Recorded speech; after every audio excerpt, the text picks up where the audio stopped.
Boa noite a todos. Que Deus, em sua infinita bondade, possa estar conosco nesse momento de estudo e que os amigos espirituais possam estar aqui nos incluindo nesse momento, né? Que vamos falar de espiritismo, de doutrina espírita. Não é verdade? É um grande prazer enorme. Eu me chamo Marcelo. Eu faço parte do 28º CEU, Campo Grande. Frequento o Centro Espírita Isaac Lima. Sou espírita desde que nasci, meus pais são espíritas e estou aí nessa doutrina maravilhosa, tendo essa oportunidade de conhecer, de me autoconhecer, né? E poder fazer o caminho aí da felicidade, o caminho do amor, o caminho da paz, né? E eu estou muito grato aí pelo convite, né? Feito pela casa, através da Ângela de Lu, né, para a gente falar de um tema tão bacana, um tema tão bonito, né, que é falar sobre Kardec. Né? Mas antes disso, eu vou ler uma pequena página para a gente poder fazer uma prece, para a gente poder começar o trabalho. Né? É do livro Caminho Seguro, de Lorival Lopes, e o título é Treino das Forças. Para se fortalecer, treine as forças, as capacidades. É fortaleza só falar o que tem certeza, desaprovar o mal, dar às coisas não mais valor do que merecem, não ironizar, não se entregar ao desânimo, cumprir com as obrigações, defender os direitos, sem desprezar os deveres. As forças crescem com o treino. Cuide de si de maneira especial. Uma força que se desenvolve arrasta outras consigo. Tais energias juntas fazem bem aos nervos e ao coração. Fortaleça-se. Um ponto de fortaleza é um ponto de apoio no salto para Deus. Que nesse momento possamos elevar o nosso pensamento a Deus, a Jesus, nosso irmão, e agradecer. Agradecer por esses momentos que aqui passaremos para falar de doutrina espírita, para falar de Kardec.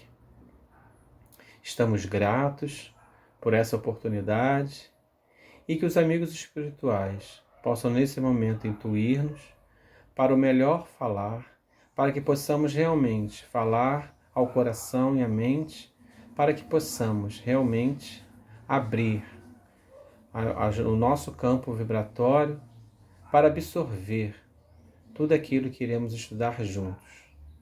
Obrigado, Senhor Jesus.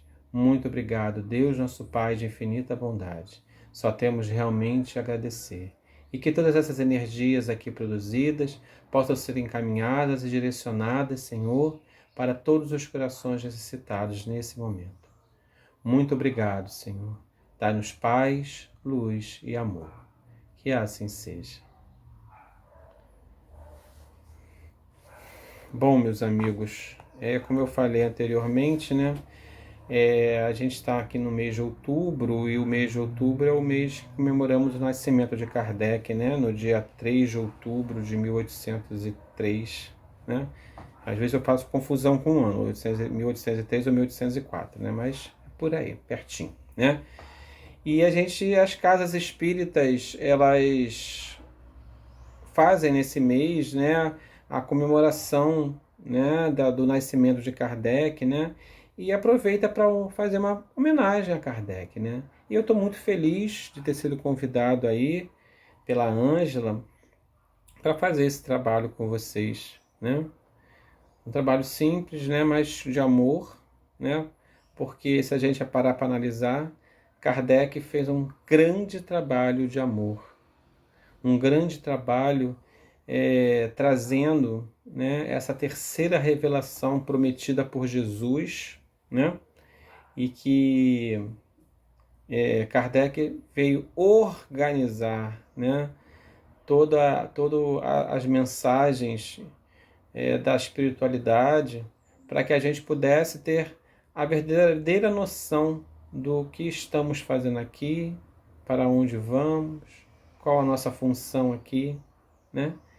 E tirou aquele véu, né, da ignorância da nossa frente e com toda a organização do Pentateuco nos trouxe tantas lições que nos consolam e que nos confortam, né?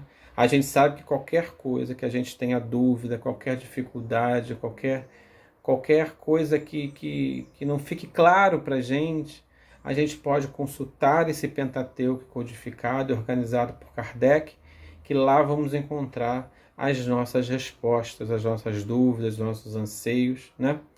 Então, assim, a gente tem que estar muito grato a Kardec por ter aceitado, né, primeiramente, né, essa missão de codificar a doutrina espírita e de organizar toda a doutrina espírita no Pentateuco e trazer para a gente essa luz, né, essa luz maravilhosa.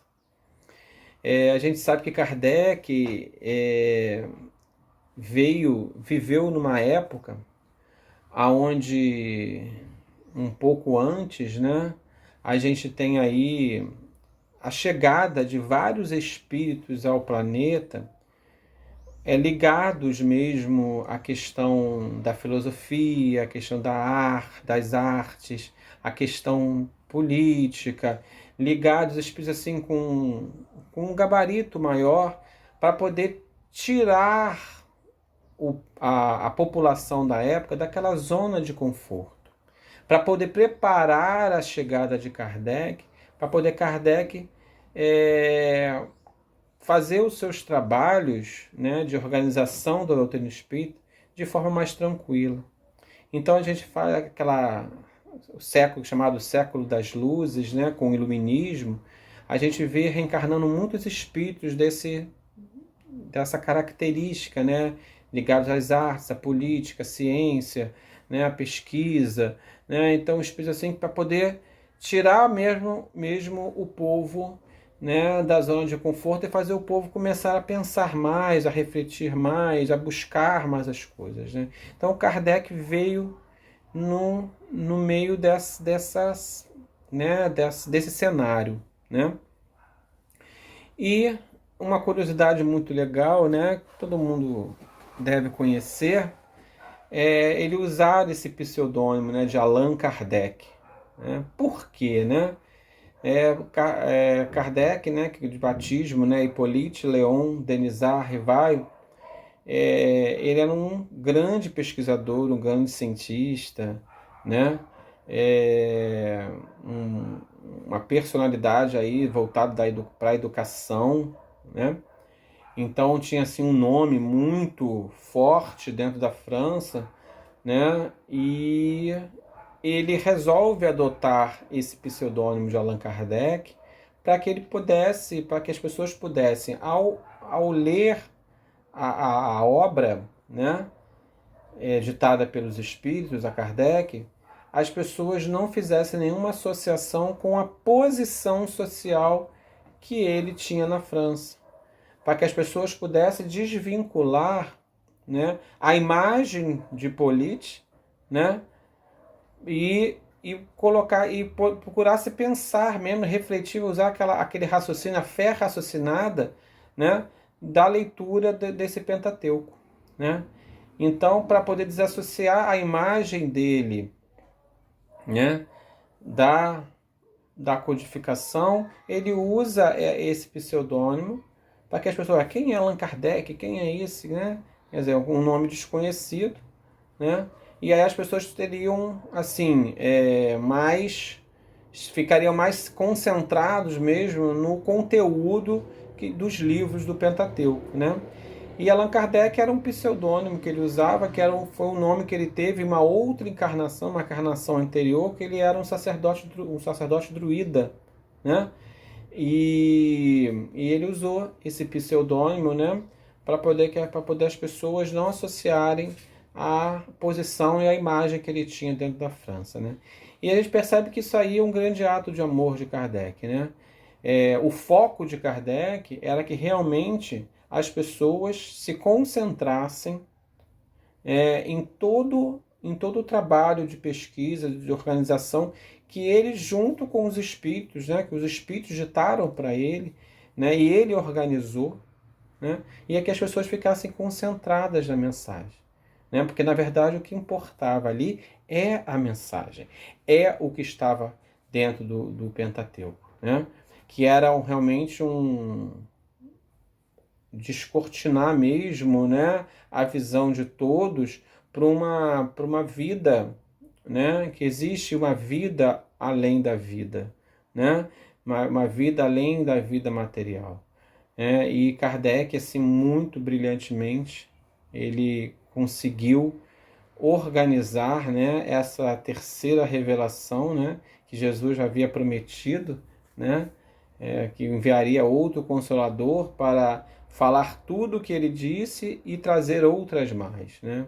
E realmente Kardec fez isso, né? Aquilo tudo que Jesus falou e aquilo que Jesus não pôde falar na época dele, em função do despreparo do povo ainda, da evolução do povo da época, Kardec vem e traz tudo que Jesus falou e ainda acrescenta outras coisas mais, porque o povo já estava preparado para receber. Se não fosse assim, Deus não permitiria, né?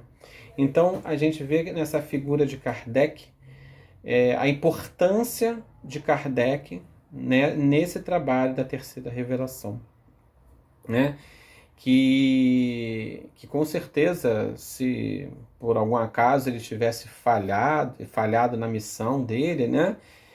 Com certeza Deus já tinha um outro para poder cumprir com essa etapa da evolução da humanidade, né? Mas, graças a Deus, Kardec fez o trabalho dele brilhantemente e a gente só tem a agradecer.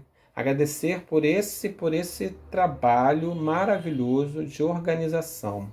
Então, a gente tem aqui, eu peguei algumas curiosidades, né, de Kardec para a gente falar um pouquinho, né, para a gente poder ver, né, o quanto criterioso foi Kardec nessa organização do Pentateuco, né, nessa organização.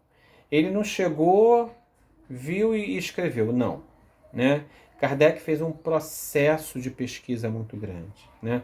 Kardec, como a gente falou, Kardec era muito estudioso, né? E ele era um pouco cético, né? Ele era um pouco cético e ele precisava realmente de comprovações científicas para poder realmente ter aquilo como verdade. Então, quando ele é convidado para assistir uma reunião mediúnica, né, que é uma reunião mediúnica, né, onde os espíritos começaram a se comunicar, né, o famoso fenômeno das mesas girantes, né, desperta em Kardec uma curiosidade muito grande em entender aquele fenômeno. O que é aquilo? Como é que a mesa girava? Como é que respondia através de pancadas? Né? E como é que era isso? Né? Então, isso aguçou em Kardec a sua curiosidade como pesquisador, né? E ele, né, começou, né, a frequentar essas reuniões, começou a observar, fazer as observações, né, conversar com outras pessoas sérias, né, que já faziam parte dessas reuniões, porque a gente sabe que na época existia um grande circo em torno disso, né, alguns lugares isso era como um ponto de diversão, né, ver as mesas girar, falar, dando pancada, mas existiam outras pessoas que faziam isso de forma muito séria, né, e Kardec foi justamente procurar essas pessoas, né, para poder realmente fazer um trabalho com mais propriedade, com mais, né, mais certeza, né, para que ele pudesse, porque afinal de contas ele estava mexendo com alguma coisa que era desconhecida, né? Então não sabia se aquilo era verdade, se aquilo não era. Ele tinha que ter provas na mão para poder ele realmente acreditar naquilo.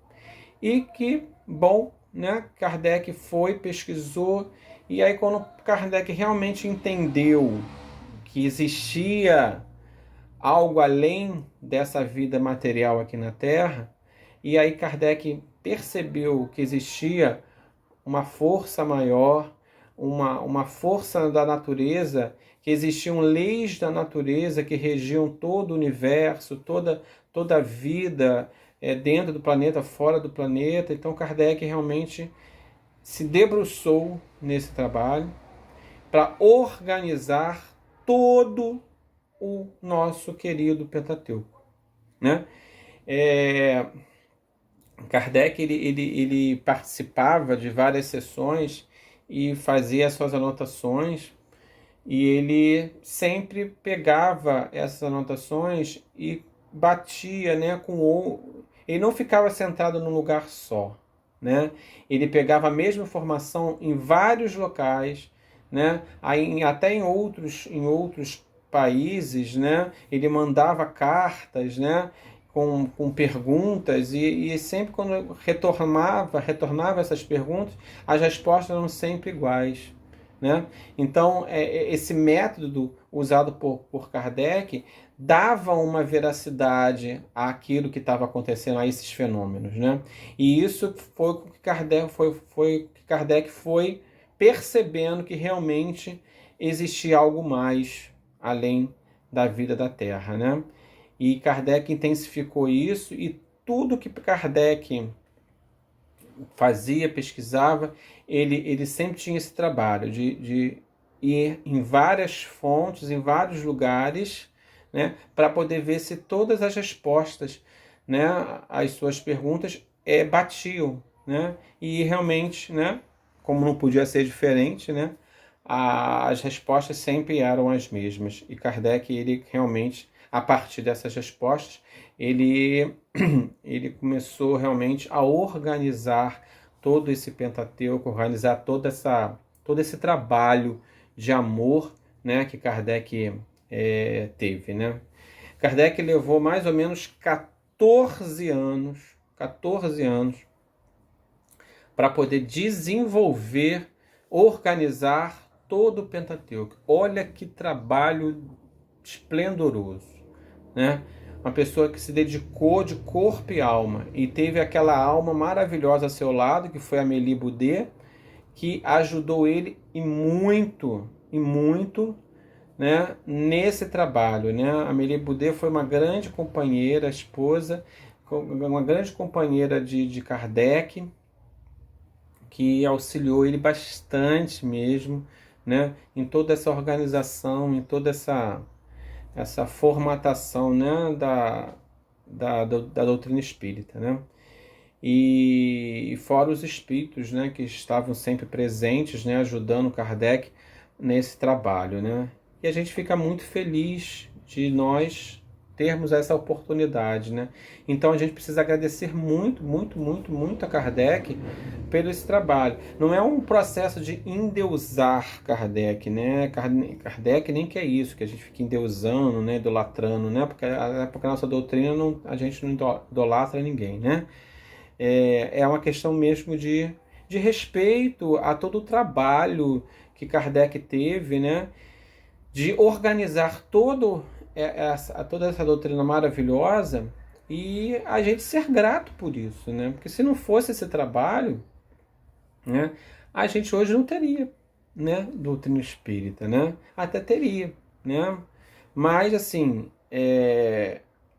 agradecer a Kardec primeiro por ter aceitado a missão, por ele não ter se perdido em sua missão, né? E ter cumprido ela de forma primorosa.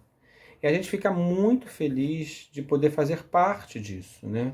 E hoje a gente tem todo o Pentateuco, né, organizado, né, separado por assuntos, né? A gente tem todas as obras, o Livro dos Espíritos, o Evangelho, a Gênese, o Céu e o Inferno, né? O Livro dos Médiuns. E a gente tem todo o Pentateuco organizado, né, de forma didática, porque Kardec era extremamente organizado, e como educador ele tinha isso dentro dele, das coisas ficarem o mais claro possível, para que não houvesse dúvida nenhuma com relação ao que estava sendo colocado, escrito naqueles livros, né? E a gente assim tem que agradecer a Kardec por isso, né? Ficar feliz, né? Por ele não ter vacilado na sua missão, né? E a gente procurar sempre dentro desse processo entender que todo esse trabalho ele precisa ser valorizado, ele precisa ser realmente interiorizado dentro da gente, porque Kardec ele só tinha uma intenção. Ele tinha a intenção de trazer, para deixar para toda a humanidade um trabalho de pesquisa que ele fez e que ele comprovou através da ciência, né, que tudo aquilo era realmente uma grande verdade. Então, ele quis dividir isso com todo mundo, né? E ele não quis aquilo, ele não ficou com aquilo guardado para ele queria dividir. Então, esse empenho de Kardec, mais ou menos 14 anos para elaborar todo esse trabalho, esse material, né, a gente precisa valorizar muito, né? É como se a gente fizesse um trabalho na nossa casa, né? E a gente sempre vai gostar que as pessoas valorizem o trabalho, né? A gente se dedicou, a gente se esforçou e a gente gosta, né? De ver esse trabalho dando frutos, né? Então a gente também tem que dar esse devido valor ao trabalho de Kardec, porque tudo que ele trouxe, tudo que os espíritos trouxeram por intermédio dele, né, é uma grande consolação.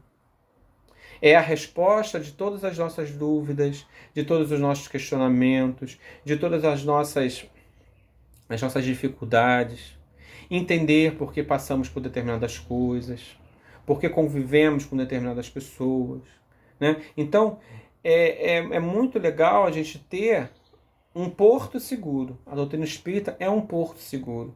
E Kardec nos proporcionou esse porto seguro, né? Aceitando essa missão, né? E colaborando com a espiritualidade maior, né? Para desenvolver esse trabalho, né? Ele não ganhou nada financeiramente com isso, porque ele entendeu que aquilo era para o bem da humanidade.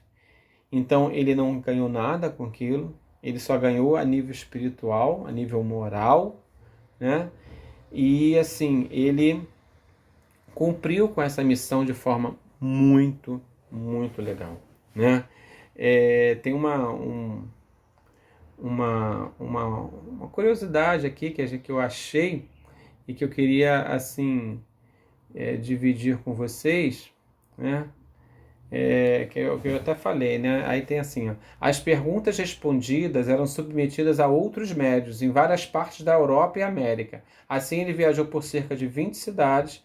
O ato ficou conhecido como o controle universal dos espíritos, né? Muito legal isso aí, né? Que eu já tinha falado, né? Ele tinha um trabalho muito, Kardec tinha um trabalho muito sério, né? Então ele precisava saber se aquilo realmente era verdade, né? Então, esse trabalho meticuloso de Kardec, né, para poder realmente não deixar dúvidas no processo, para que as pessoas percebessem que realmente aquilo que quando você lê, aquilo mexe com você, né? Quem tem contato com o Pentateuco, quem lê o Pentateuco, né, percebe a força que tem aquelas palavras que estão lá, né? Percebe a lógica, né?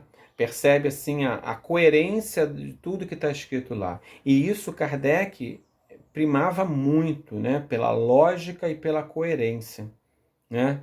Era muito, as coisas tinham que estar muito corretas, né? Para que não tivesse dúvida nenhuma. E realmente, em doutrina espírita, a gente não se coloca em dúvida em nada, né? Cada trecho que a gente lê do Pentateuco, a gente percebe a lógica do processo, né? Quando a gente fala de reencarnação, né? Que raciocínio lógico, né? Que tem dentro do Pentateuco quando se fala de reencarnação, né?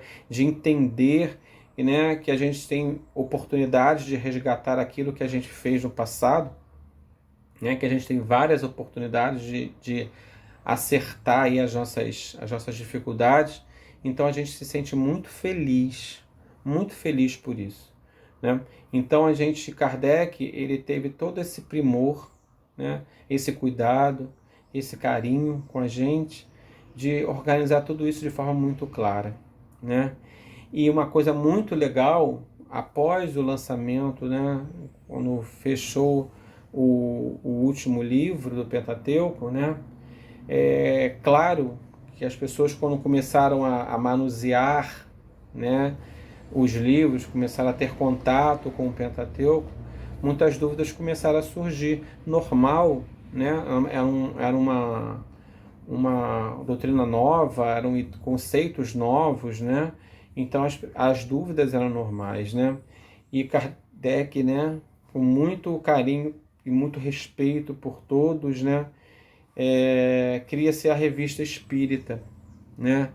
E na Revista Espírita, Kardec vem esclarecer vários pontos dentro do Pentateuco, respondendo perguntas, detalhando mais os assuntos para que a coisa ficasse mais clara ainda. Olha que trabalho bacana, que trabalho bonito de amor, né?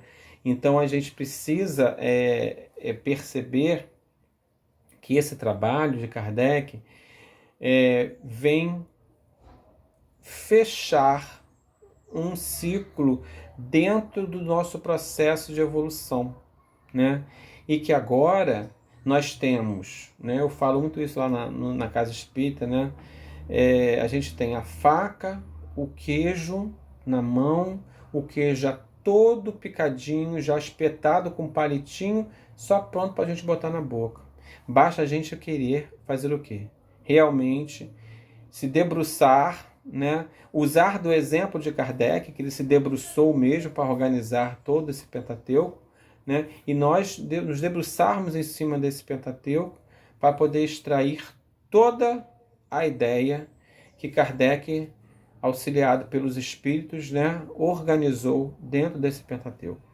A gente fica muito feliz de saber que existe uma consolação, que a gente tem respostas, né, para as nossas dúvidas, e essa foi a grande intenção de Kardec, trazer consolo, trazer alívio aos corações que sofrem, né, trazer respostas a indagações de todo mundo, né, o que eu estou fazendo aqui, né, qual é a minha finalidade aqui, só aqui nesse planeta tem vida, existe vida em outros planetas, né? E Kardec ter esse cuidado, essa preocupação de trazer esse esclarecimento, né, que os espíritos ditaram para ele, né? E deixar bem claro para todo mundo, para que todo mundo pudesse realmente ter um porto seguro, como eu já falei.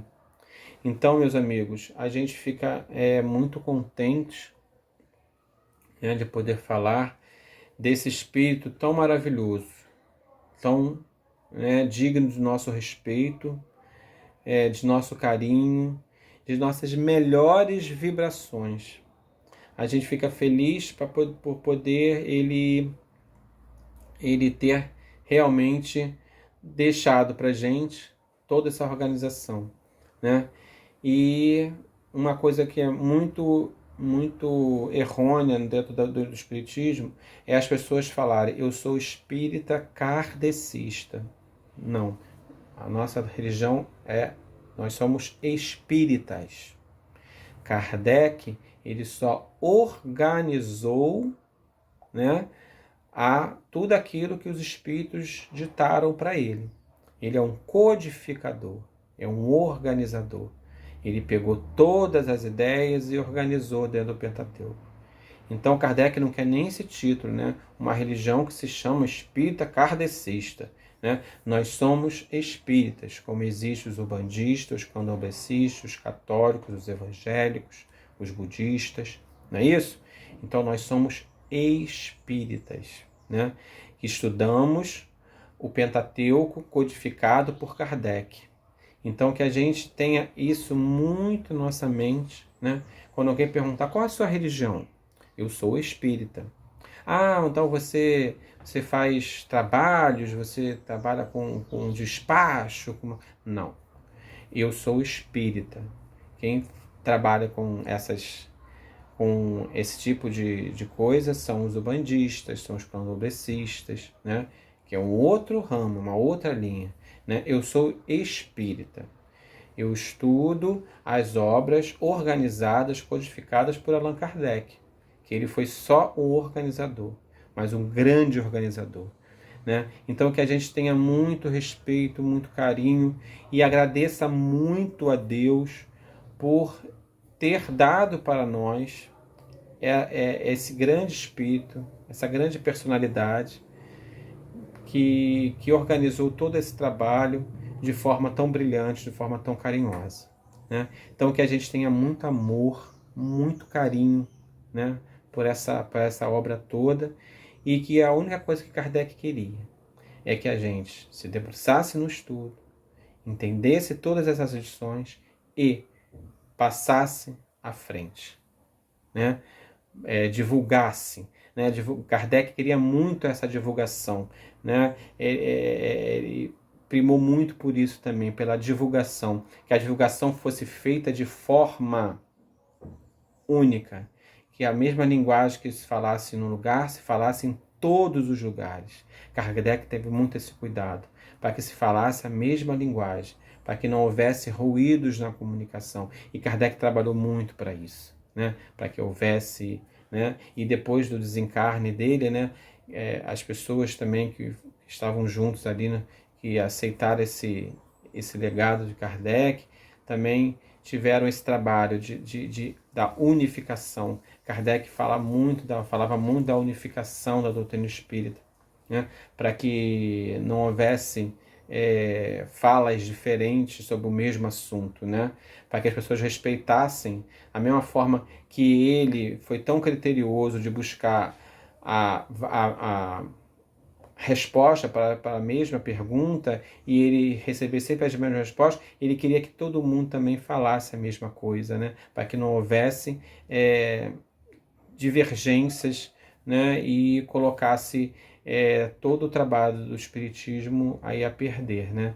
Então, essa voz única, né? Kardec também primou muito por isso. Então, que a gente agradeça muito a esse Espírito, que nossas preces a gente agradeça muito a ele, imita muitas vibrações, né? E que com certeza ele está trabalhando lá conosco, né? Nessa grande missão de unificarmos a doutrina espírita cada vez mais, né? De falarmos sempre a mesma linguagem aonde quer que estejamos, né? Então que a gente fica muito grato e a gente agradece muito a Kardec por isso,